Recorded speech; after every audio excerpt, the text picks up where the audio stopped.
Looking for clarity and confidence when it comes to decision making for your business? You've come to the right place. You're now listening to the Atomic Business Coaching Podcast. Welcome back. This week we're going to talk about self-inflicted responsibilities, and I use an acronym called Excuse Me, Sir, S.I.R, self-inflicted responsibilities. The purpose today and what we're going to do is we're going to go over 6 different areas. We'll explain a little bit more in detail about what these responsibilities are. I'll talk about how to use or not use rules. We will discuss flexibility and self-trust. Another area is intuitive decision-making. This is very important. Next will be time management and productivity. And finally, we talk about next steps that you can take to use all of this information and then what the expected results are. All right, Tom? Sounds great. Great. In the next section, we'll go into S.I.R, self-inflicted responsibilities. Okay, so I always try to use these different things that I can just remember very easily. What are they? They're called something, Tom, like mnemonic devices or something like that. What is it called? Yep. It's a mnemonic device. That's what it is? Yep. Is it mnemonic or demonic device? Mnemonic. Yeah. Sometimes it can be demonic. It can be demonic. If you don't use them, right? Okay, so this one is excuse me, sir, right? And I'll say this to myself every once in a while. Excuse me, sir? Like, do you really have to do that thing? Excuse me, sir? And sir is a self-inflicted responsibility. And many of you who are watching this or listening to this are business owners, right? Or you're starting a business and you have all these responsibilities of things that need to get done. Well, if you're the boss, if you're the owner, you put them all on your own shoulders, right? Isn't that right, Tom? 100%. I think we do this often, and we do it because of a lot of different reasons. One of the big reasons is we feel like if we're not doing it, then it's not going to get done, and some of our control issues come up. But that's one of the biggest sabotaging habits that a lot of us side hustlers and business owners have, is to try to do it all yourself. Right. And a lot of times you will put these responsibilities on your shoulders, even though they really don't need to get done. Okay. They don't need to get done at all. Not that you don't need to get them done. That's called delegation. Right. And that's a lot, at least for me, where the control issues come is I would delegate something and then I'm worried it's not going to get done and I'll just jump in and do it for somebody. Right. If it's not getting done and you have to jump in, different story. But that's delegation. And that's not what we're talking about. We're talking about the things that don't really have to get done and you pile them on your plate. And that is a self-inflicted responsibility. Now, you may think to yourself, well, this is going to help me grow my company, or this is going to help me make more sales or develop another product. But there are other things that are in front of you which must get done. And some of those tasks, you are the only person that can or should be doing these things. So what you have to do is separate them out. And separate it out into these are the things that must get done. And these are just self-inflicted responsibilities that I don't really need to do. And I put them on my plate and I filled up my to-do list with them. And usually why is that happening? It's because you don't want to do the other things that must get done. So we always have, I'm sure you've experienced this in sales when you call somebody and they say they have no time. And that's because they have these self-inflicted responsibilities. Mm-hmm. Any day of the week, I can have anybody call me and I will have time for them. All the time. And people are always like, how can you meet with me right now? You run all these different companies. You're doing all this different stuff. How do you have time? Because I very rarely have self-inflicted responsibilities. I have passion projects that I enjoy doing. Okay. I have requirements that I need to do. And I have the work that I've sold that I must produce. But in between all that stuff, I really don't put this nonsense on top of me. But what we see is many people who have a 9-to-5 job and they're trying to build their side hustle are doing that instead of just doing what needs to get done. So in the next section, we're going to talk about don't give yourself rules. Okay, so now we're talking about don't give yourself rules. And really, what am I talking about here, Tom? Do you know what I'm talking about or not? Well, I think it's don't be so strict and hard on yourself to get so much done. Do the things that you can do when you can do them, right? I mean, that's really what you're saying, because with the rules sometimes that we self-impose on ourselves become the overwhelming part of what causes so much distress and frustration for a lot of side hustlers and business owners. So, I mean, it's really just do what you can that you know you can when you can. Right. And that's the thing that you said is, you know what you need to do. And when you give yourself these rules, okay, and I'll use an analogy that most of you can probably align with or understand, is going to the gym, right? So a lot of people will set out, they haven't been in fitness. They're like, you know what, I'm going to get myself in shape. This happens a lot for like New Year's resolution style stuff. Like, I'm going to join the gym. And then what I'm going to do is I'm going to go to the gym 3 days a week. I'm going to split it up into these sessions. I'm going to go at 9 a.m. and then I'm going to go for an hour. And then after that, I'm going to do this thing. And you know what else I'll do? On the days I'm not going to the gym, I'm going to go running. And I'm going to do these things too. And they're like all pumped up. They're like, this is a great framework to set up so we can get it done. And you're like all excited, and you go day one and you do it. And you're like, wow, this is fantastic. And you go day two. And then what happens is maybe day 3 or 4 or 5, something comes up in your life. And you're like, oh man, I can't go at that time. Or I can only go for 20 minutes. I can't go for the hour. And then what happens is day 4 or 5, you're like, well, if I can't do the whole hour, I'm just not going to go because I set these rules up for myself that I must do these things. Right. So then you tend to not do it at all. And what happens at that point is you'll go for a period of time where you don't do anything. Okay. And then you'll start to think of a new plan. All right. So here's what I'm going to do now. I'm going to go at 7 o'clock at night for half an hour, but instead of 3 days a week, I'm going to go 7 days a week. And that works for a little while. And then you don't get it done again. So I'm sure you've all experienced this with fitness at one point in your life or another. I'm sure you've experienced it with dieting or anything that you're trying to change in your life. And that's what happens is typically when someone wants to change, and we are here talking about business and how do you grow and build a business, you're changing your life. You're trying to quit your 9 to 5 and go and start this business. And you're setting yourself all these rules, and you might have taken them off the shelf of one of these books that Tom or I has up here and said, oh, this is a good protocol. I'm going to do this, then that, then this, then that, then this. And here's what I have experienced myself and with a lot of my clients. If you can just go ahead and do the things you know you need to do when you have the time to do them, they will get done. Okay? So what are your thoughts on this, Tom?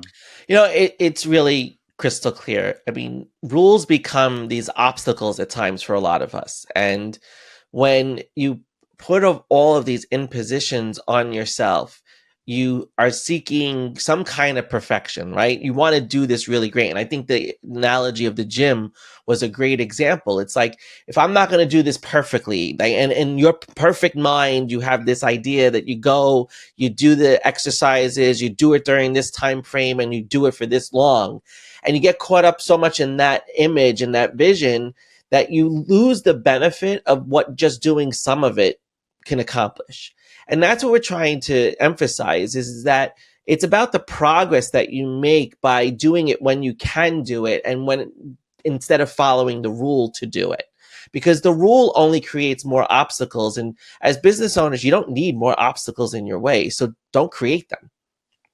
Exactly right. So that's the problem is you're creating an obstacle. So let's say you're new in business and you're going to do 40 sales calls a day.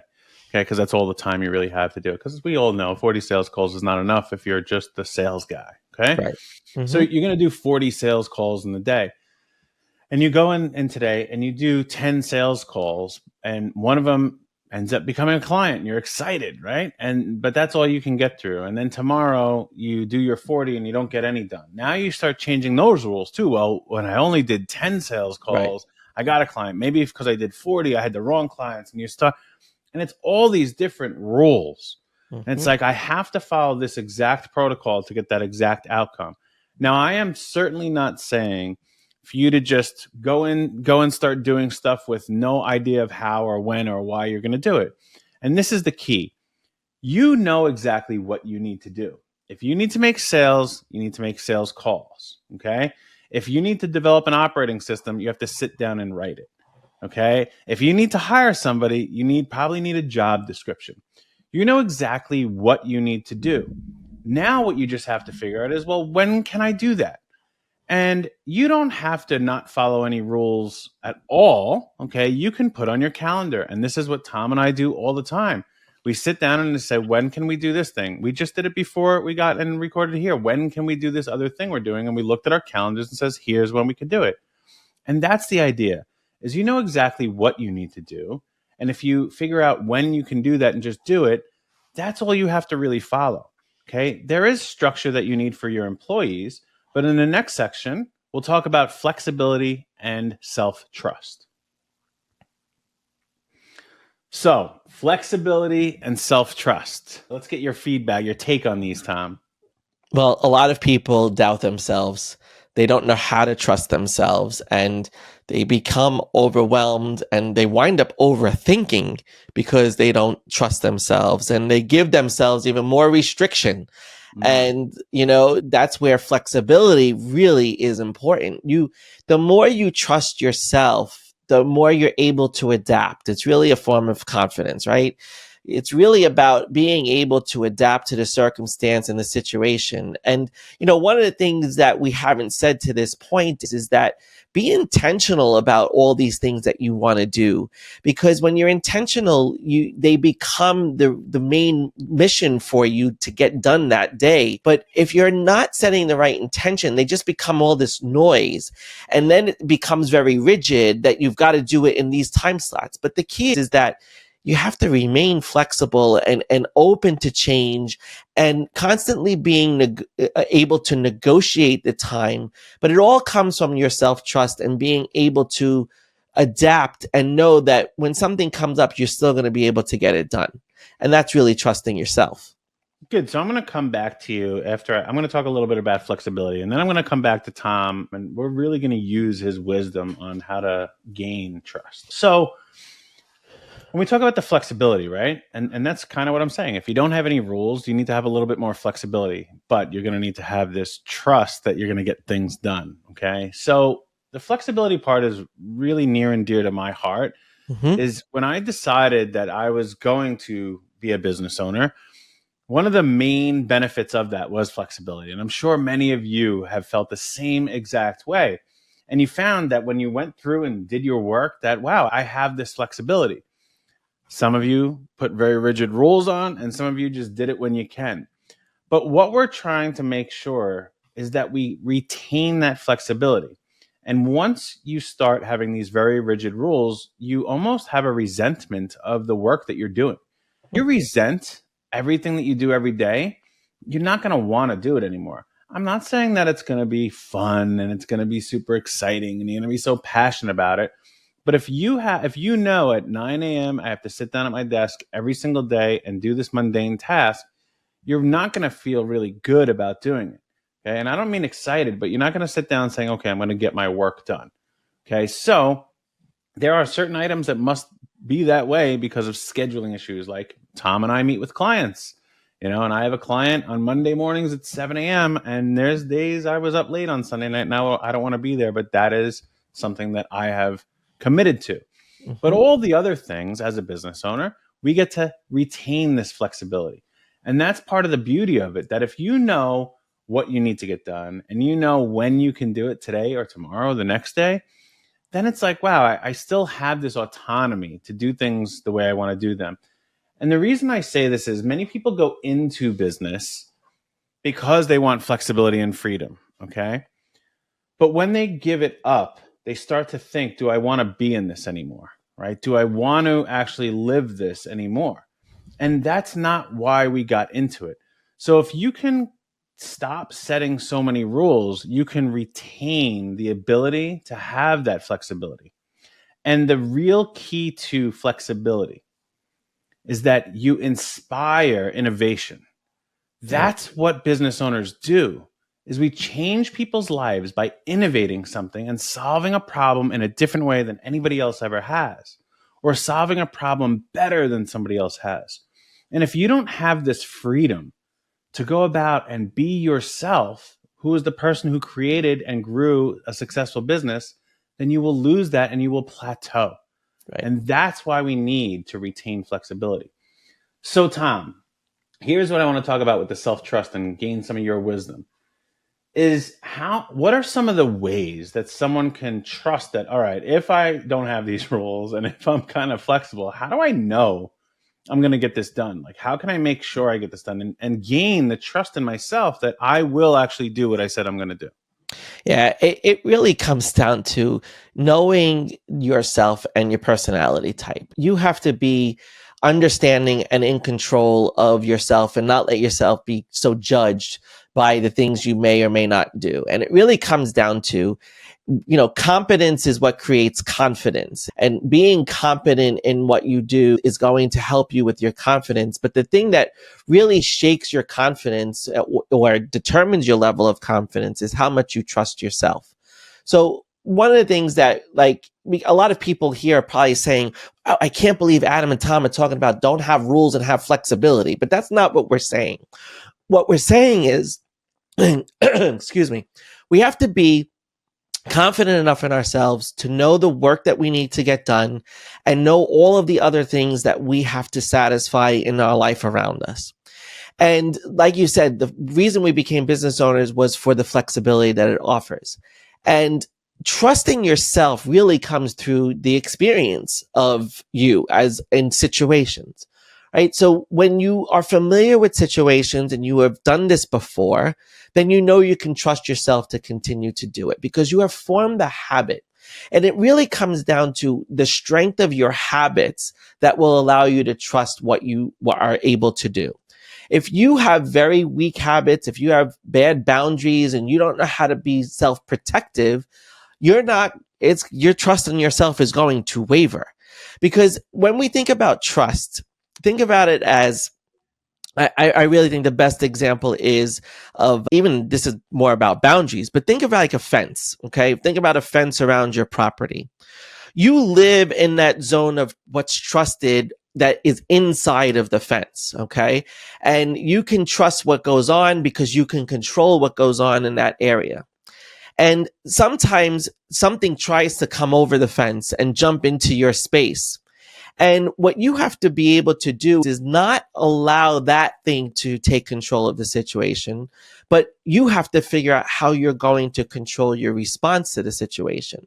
But that's where all of your experiences and all of the things that you have done in setting boundaries and doing the work that you do, that's where you know you can trust yourself to respond the way you should.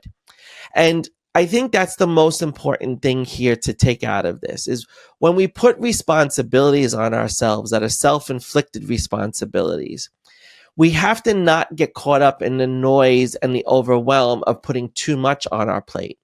What we have to do is just find what we must do and trust that we're actually going to move and get those things done because we've been able to do them in the past. And the other piece is when we haven't done those things, when we haven't experienced, because a lot of our self-doubt comes from doing something new. And when we haven't done that thing before, what we have to remember is, what did we do the last time we didn't know how to do something? And trust yourself to walk through that process again to find a new result and to find a new outcome. But it's really in honing in on who you are and what you feel the most capable doing, and that you know that no matter what, any situation, you have the experience to overcome any of the obstacles in your way. And that's how you start to really formulate the trust that you have in yourself.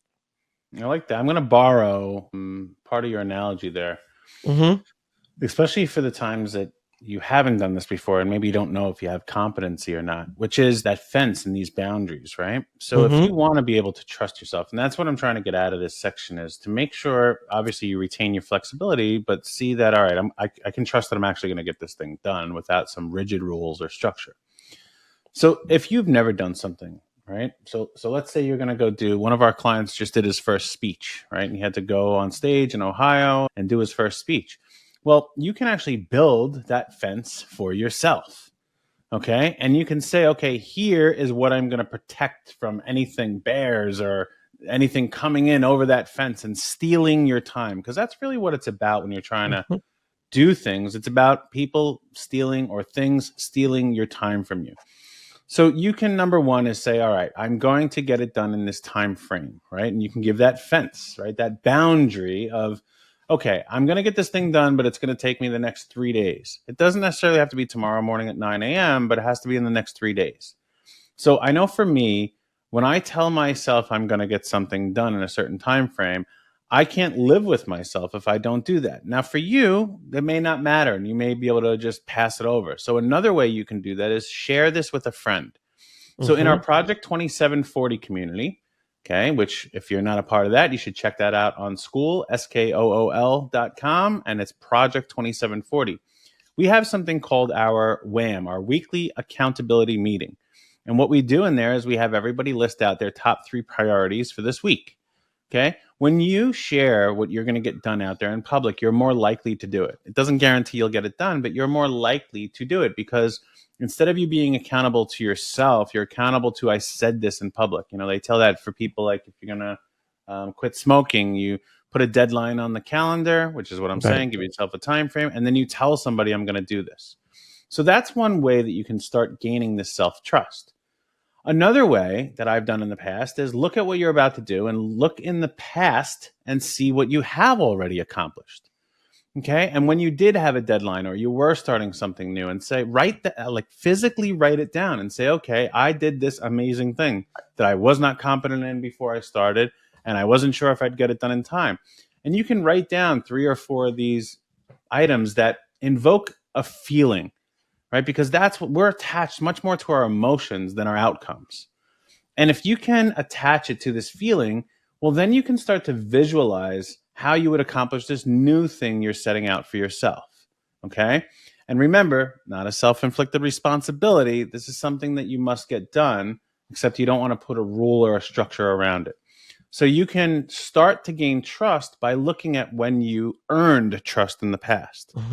And that's really the fear factor of all this, is you're worried you can't do it because you can't see or feel or know that you've ever done it before. So I like to rely on past experiences that are proof and evidence that I can actually do these things. 100%. Okay. In the next section, we're going to talk about intuitive decision making. Okay, this section should be kind of brief. And it's one of the hardest things to do, but one of the simplest things to accomplish. And if you know Tom and I, you know our philosophy is business is simple. It's just not easy. So this embodies that entire philosophy.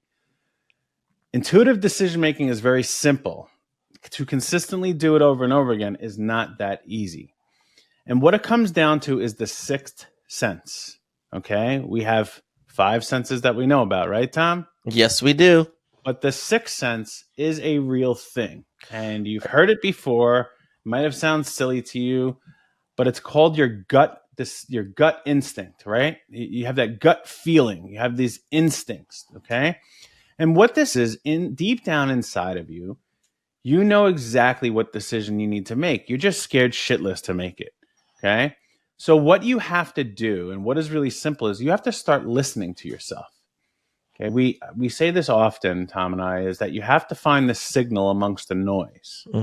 Okay, so all these books that I have around me, most of these books that I read, there was a line or a chapter or a paragraph that I took out of that was the most valuable piece of it. I don't really remember the other 255 pages, but that one line changed my life. And that is the signal amongst the rest of the noise of that book. Now, the rest of that book may have been very useful for you or for Tom or for my kids or for somebody else. But I'm trying to find my signal. And when you are trying to find your signal, what you have to do is listen to yourself. Listen to that intuition. Hear what that voice is saying, because it is very wise. And it's wise because it has lived its entire life with you. It knows how you act. It knows how you react. It knows how you get things done. It knows how to receive dopamine and pleasure from things. And if you start listening to what that voice inside of you has to say and take action on it, make the decision from it, you'll probably have more and more progress throughout your life. But most of us are too busy saying, well, they said I'm supposed to do this, following someone's rule. Right. Or I just bought this course and the framework says to do these things. Well, any piece of information you get in your life, what you are supposed to do is not follow it blindly. You are supposed to adapt it to who you are. And that is how you got in business in the first place. You didn't buy a franchise, did you? If you did, congratulations, and maybe you'll be successful in that realm. But for the rest of us, the majority of us, is we created or built something pretty new. Okay. We might have integrated some old things that were already in place, like Jeff Bezos. He took the payment system of credit cards and the transportation system of UPS and the Postal Service and online selling commerce. He just integrated all that very differently. And now it's one of the most successful companies in the world.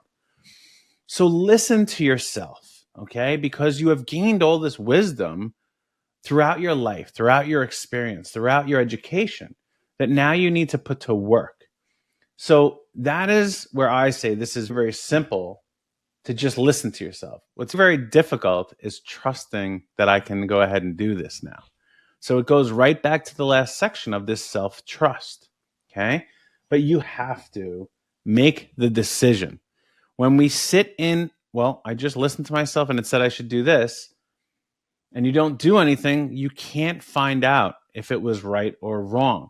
And that's going back to the beginning of this in the don't set rules section too, which was, you know what you need to do and you know when you need to do it. And that is that voice that's talking to you. Yeah, we'll go to the gym. Yeah, I probably need to go, for a jog today. I had a lot of corned beef yesterday was St. Patrick's Day. I had a lot of corned beef yesterday. I probably should go for that jog today. And you're listening to it. But if you don't make the decision to do it, then nothing will happen from it. Tom, anything you want to add to it? What I would just add, I think you very clear about tying this back to trust too. And your intuition is the thing that is going to always lead you down the right path. Whether you choose to ignore it or not is really up to you. And it really does come down to a level of trust, because there's a lot of times we can get confused between what our intuition is saying and what our head is saying.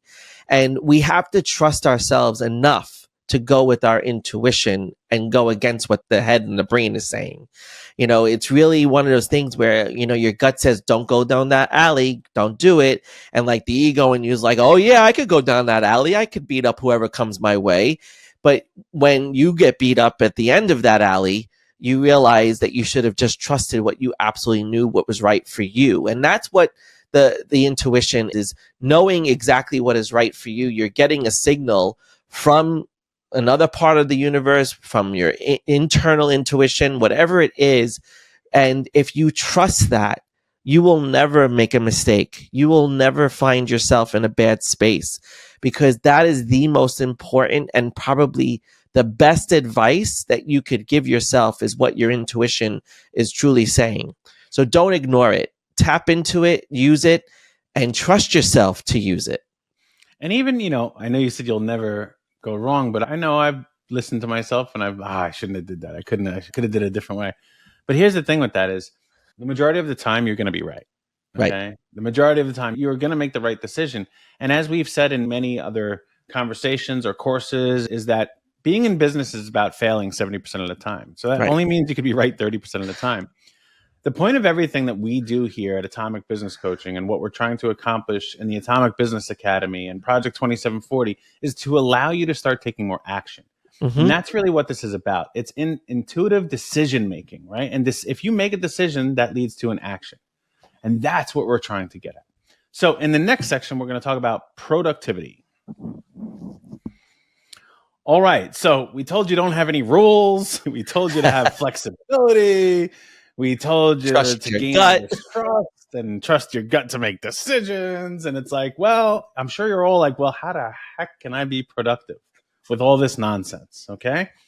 And yeah, right to be concerned about it, because what we're teaching you here is probably brand new to you and most likely a little scary, because you've gone through the education system in America and you've gone through a corporate America job where everything was structured and rules, and you got to be here at this time and do that thing and hand in those things and make sure the report's done and punch a clock and rules. So you're like, how the hell am I going to be productive if Adam and Tom are telling me there's no rules?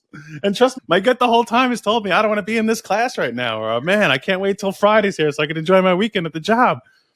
The rules are what like made you do everything. Well, here's the key. It was about productivity. Productivity is not about how much you get done. Right. Productivity is about getting more out of what you're doing. And if you don't set rules and you do things when you feel this is the right time and you trust that you're going to do them in that space and you know exactly what you're going to do, well, you're going to get more done in that time frame. Or if you're doing a certain project, you're going to take more out of that.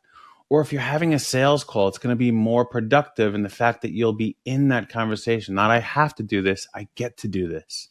And that's what productivity really is. You know, people say, I'm so productive. Oh, yeah?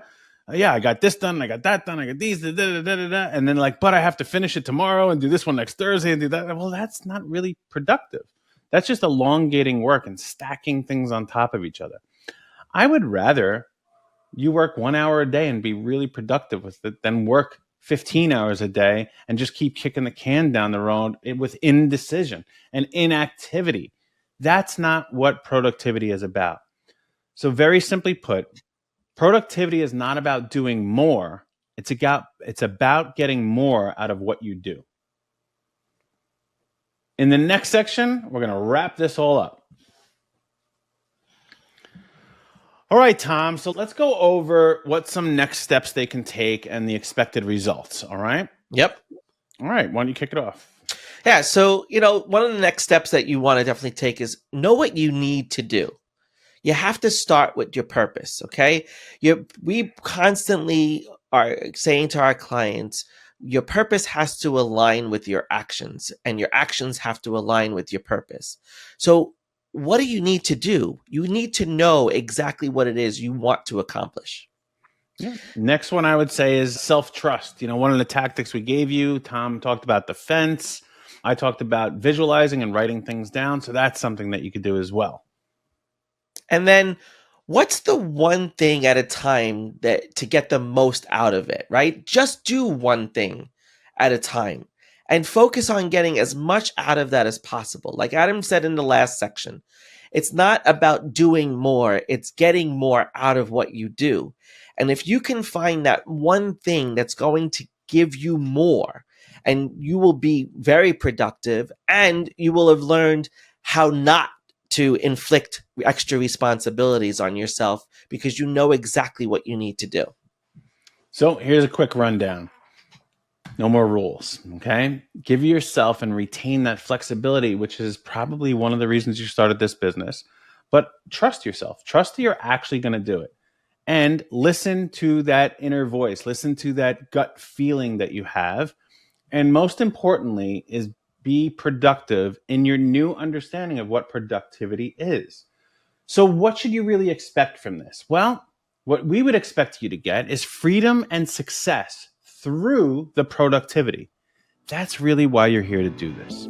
So we hope that you've gained some great wisdom out of this and you can take action. We'll look forward to hearing all about this in our Q&A sessions. And until next time, we'll see you.